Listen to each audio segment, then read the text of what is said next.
Every day I see Anna. I've been going for weeks and weeks like a job, furious at having to do this. How many therapists does a person have to have in her lifetime? Why is this happening, I ask? Because I have no idea how to make sense of anything. My skin, my breath, my eyes, my face. Nothing is familiar, nothing is mine, and it scares me to death. We carry things, Anna says, and we hide behind them. But one day the load becomes too much. The way you've learned to live, to survive, will not work anymore. Your inner intention has taken over and begs you to see what is buried within. Only then will your entire self come together in a new and healthy way. It will take too long, I say. There will never be enough time. And she, with that amazing laugh of hers, insists there's plenty of time. Then she wraps around me with all her love and conviction, with her funny English and irresistible power. She brings me to where I'd never dare go to on my own. This is based on a personal experience. I have always been afraid to fly, but I love to dance tango. And my love of tango motivated me to dare get on this long flight to Buenos Aires. I've always used some medication to help me with my fear, but on this particular day, on this particular flight, the medication did not work. Instead of calming me down, it got me worse and worse. I was on the plane.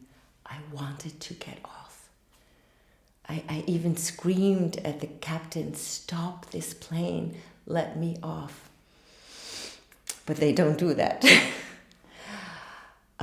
Luckily, I had a very kind person sitting by my side, so I did make it, I did arrive, but I wasn't well at all. And I didn't understand then what was happening. And I took another pill for my anxiety, and still yet another pill, before realizing that the pills themselves were actually setting me up to get worse and worse. And I, in fact, almost killed myself. Not meaning to. It was not my intention. Again, I just went to dance tango. So I had to go to the hospital, and I was in a very bad shape with a reaction from this wrong medicine, shall we say, or wrong reaction. And in Argentina, no matter what, fear of flying, anything, they want you to do therapy. So I had to go to therapy, because at that moment, the choices I thought I had was to live in Buenos Aires forever, say goodbye to my husband, never touch the soil of Europe again, never do any of my concerts that were booked, and somehow find a way to live in Argentina. Obviously, that's not the case. I'm sitting here with you in Berlin, so so this is a story of what happened from then, in a way, till now.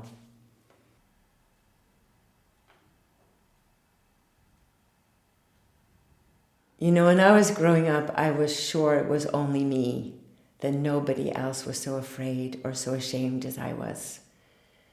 And I think even when I came so far as this experience in Argentina, even with all my years of teaching, when I heard many students having these fears, I think I still felt that really deep inside of me, nobody felt like I did. And I discovered two big things from the experience of what happened in Argentina and from writing the book and sharing it now with other people, that I am not alone.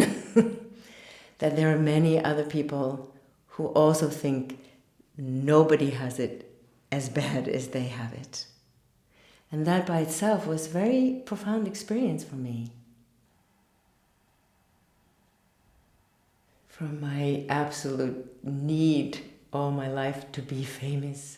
When I was a young child, I really loved to sing, but I didn't think I was any good. So if people tell you you're good, or you win a contest, you feel, oh, I'm good, because they think I'm good.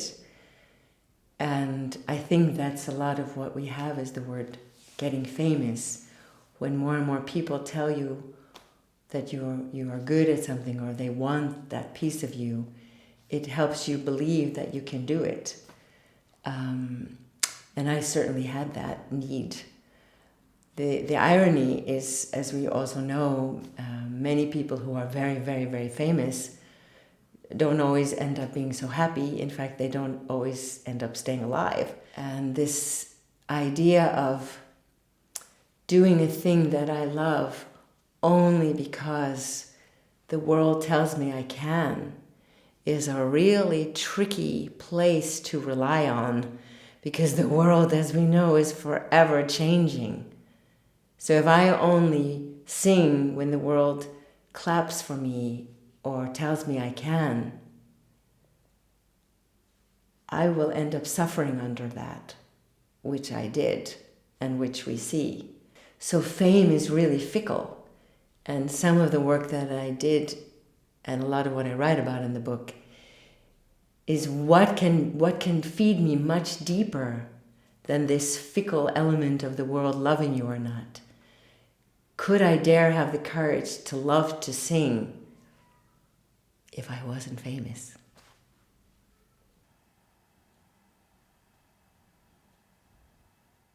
If I can back it up a teeny bit, sometimes if we can really come to really who we really are, we may not need to change so much as have the courage to be who we really are.